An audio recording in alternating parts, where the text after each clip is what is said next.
welcome to our latest White Pod. I'm Stephen Blaine, your host with White Labs, an internet marketing agency that specializes in e-commerce. Today, our guest is Sophie. Hey, how's it going? Thanks for having me. Feel free to introduce yourself to our viewers and let us know a little bit more about your background and your brand. Yeah, of course. Hey, everyone. My name is Sophie. I'm the founder and editor-in-chief of the Luna Collective. We're an online and print magazine and creative platform. So we're creating a lot of things under the sun. We have our print editorial magazine and some other print projects that we make, a bunch of online content. We throw events. And then we have our store, of course, where we have our print projects and then general merchandise, clothing, apparel, all that jazz. Awesome. Can you tell me more about your products? Yeah.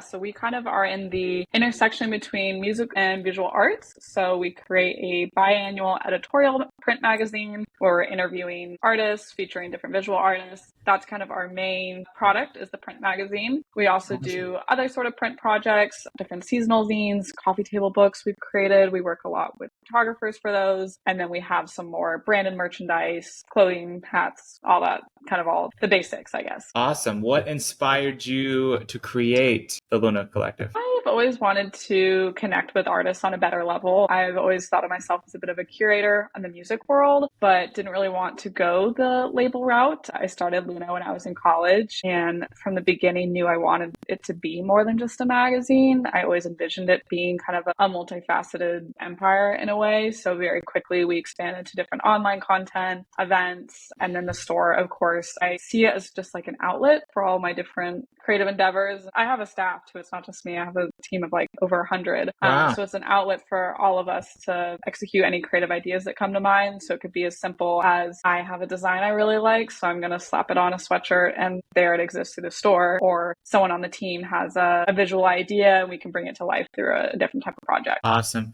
Very cool. So who is your target audience? Say we're Gen Zennial is probably the main group because I feel like that's become a little bit harder to define now. Definitely early mid people that are interested in the arts, whether they're a creator themselves or they're just someone that appreciates it. Because we're at that intersection of both music and visual arts, I find our audience to be passionate about the arts in general, but not pigeonholed into one thing. You know, we're not just appealing to people that listen to a certain genre of music. We're not just appealing to film photographers. We're appealing to kind of a whole cultural group, essentially. Awesome. What makes you better, different than your competitors? Good question. I think what makes us different and why I think that there's room for everyone in kind of the magazine or creative space that we're in. I think what we bring to the table is we work with our audience a lot, which is a really cool opportunity. We have a lot of submission-based opportunities or through our events or online content or even the print side of things. We are able to constantly create with our audience and collaborators, which I think is really cool. Like we have our own staff, so I'm working with our own writers and our own graphic designers for projects, but we're often opening things up to be working with people that follow us. And through that, we can create limited merch lines or specific print projects with these people. And I feel like it allows our audience to just connect with us on a different level, knowing that there's not really a barrier between us and the audience. Gotcha. What are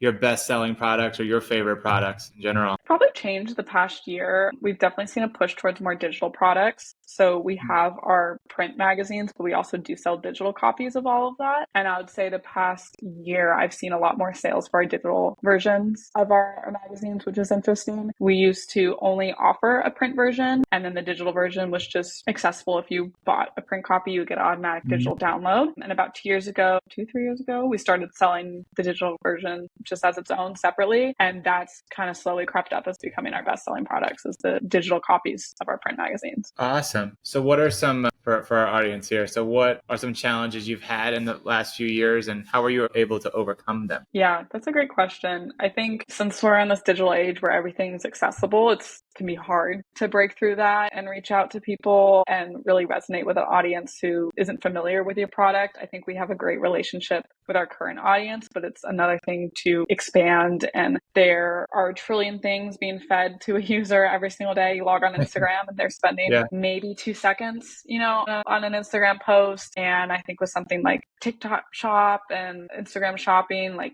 you're just being bombarded with the ability to purchase things. So I think just breaking through, I don't even want to call it noise, but yeah, all the other things that someone has said, kind of making yourself stand out. And yeah, like you kind of asked earlier, what makes you different? Why would someone want to support and buy from your store over not? Gotcha. I was say, what makes you better too?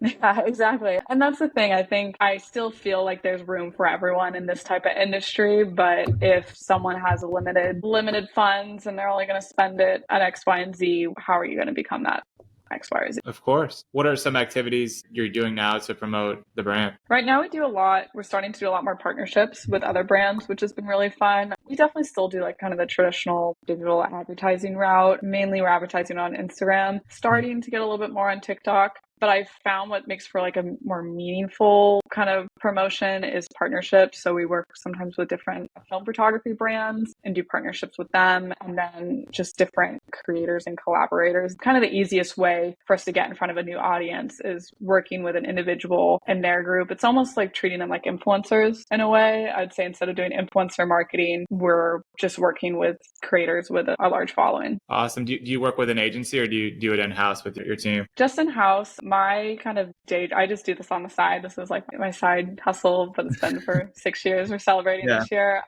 My day job and all my experience has been in marketing. I work in marketing full time, and I used to have the agency background. So it's been cool to apply what I've had to learn kind of in the 9 to 5 setting where maybe I have a little less creativity through Luna, where I get to have a lot more fun with it. Awesome. What is your future plan with Luna and yourself? Like what is the future hold for you and Luna? Yeah, I mean, I think what's cool, it feels equally exciting as overwhelming sometimes where sky's the limit. I feel like we're able to do literally anything we want to, which is so cool. Like just kind of the upcoming month, it looks like we're having our 22nd print issue out. We're doing 2 South by Southwest events. We have a show in LA tomorrow. We have another event in New York next month, and we're working on another set of sweatshirts and just some more apparel lines. So it just feels like we're able to do everything all the time, which is really cool. And that would be my goal. Big picture is to continue to collaborate with more creators, but then also provide more opportunities for the creative community, whether it's through grants or submission opportunities or events or something like that. I want to always find that intersection of we're asking our audience to support us, but we want to always be giving something to our audience. Awesome. And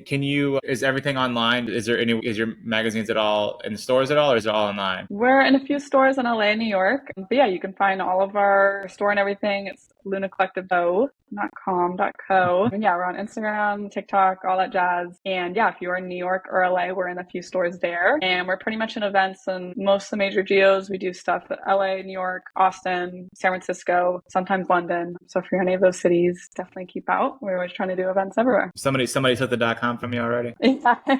It's tough. We're on Instagram as Luna Collective Mag because the Luna Collective is like a fake account. So if anyone can help out with that, let me know. Or they want to broker some money for you, I'm sure. Yeah, Have you reached exactly. out to them or no? Yes, I've been trying literally for 6 years. It's our 6-year anniversary this month. Well, I've tried many times, but thank you. But yes, we're .co, and I'm fine with that. It looks clean, it looks sleek, but for no confusion, not Makes total sense. I think our audience can figure that out. So Sophie, is there anything that I missed that you want our audience to know? Any questions that I missed that you definitely want to get your brand, your name out there that I missed? I would like to offer a piece of advice because that often comes up, and it's what we were talking about earlier of how to kind of stand up and stand out. And like I said, it's hard when there are just there's so much content being fed to a user, and there are so many ways to spend your money online now. And I think what I always try to lean into is leaning into having that direct relationship with your community and with your audience, like keeping it truly a two-way street and not what they want, because there have been a lot of times in the past where we've come up with ideas and different merch items or print projects that maybe didn't sell as well because we didn't really think about the audience need of it. It was more internal. And so something we've tried to do a lot more is consistently having an open line of communication with our followers. Like, what do you guys want to see from us? Like, do you want us to release more sweatshirts? Do you want beanies? Do you like baseball caps? Like, genuinely, what do you want to see from us? And then to no one's surprise, when we do what they're looking for, that tends to perform and sell better. So leaning into that relationship with the audience, I think, has been most helpful for us. And that's what I would always try to advise for everyone as well. Awesome. Great answer. Well, I really appreciate you coming on the White Pod, and thank you for your time today. Thanks so much for having me. I really appreciate it.